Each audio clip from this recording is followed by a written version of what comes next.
बिस्मिल्लाहिर्रहमानिर्रहीम। अस्सलाम वालेकुम। किसका ख्वाब सबसे ज़्यादा सच्चा होता है? एक दोस्त ने मुझसे ख्वाब की ताबीर मालूम की कि अक्सर ख्वाब में अपने इर्द गिर्द सांप देखती हूँ, क्या ताबीर होगी? मैंने इनको बताया कि सांप दुश्मन होते हैं, यानी आपके इर्द गिर्द दुश्मन हैं, इनको पहचानें। कहने लगी, कैसे पहचानूँ?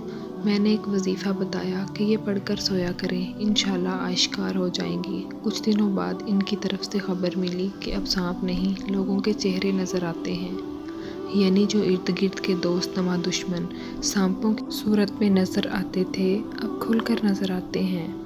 इस पर किसी ने पूछा कि ख्वाब की हकीकत क्या है और इसकी इकसाम कितनी है, तो इसका जवाब हाजिर है। अल्लाह रब्बुल इज़्ज़त का सोने वाले के दिल में या हवास में चीज़ों का पैदा करना जैसे जागते हुए इंसान के दिलो हवास में पैदा फरमाता है, यानी जैसे जागते हुए इंसान के दिल में कुछ ख्याल आ जाते हैं, वैसे ही सोते हुए इंसान के दिल में ख्याल आना ख्वाब है।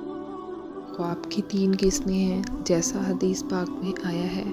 ख्वाब 3 तरह के हैं। एक शैतान का डराना ताकि वो बंदे को गमज़दा करे।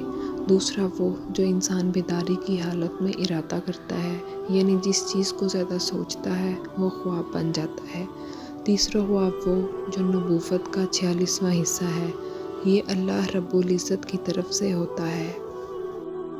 मालूम हुआ कि एक ख्वाब अल्लाह की तरफ से एक बंदे की सोचो फ़िक्र की वजह से और एक शैतान की तरफ से होता है। अब मालूम कैसे होगा कि कौन सा ख्वाब अल्लाह ताला की तरफ से है?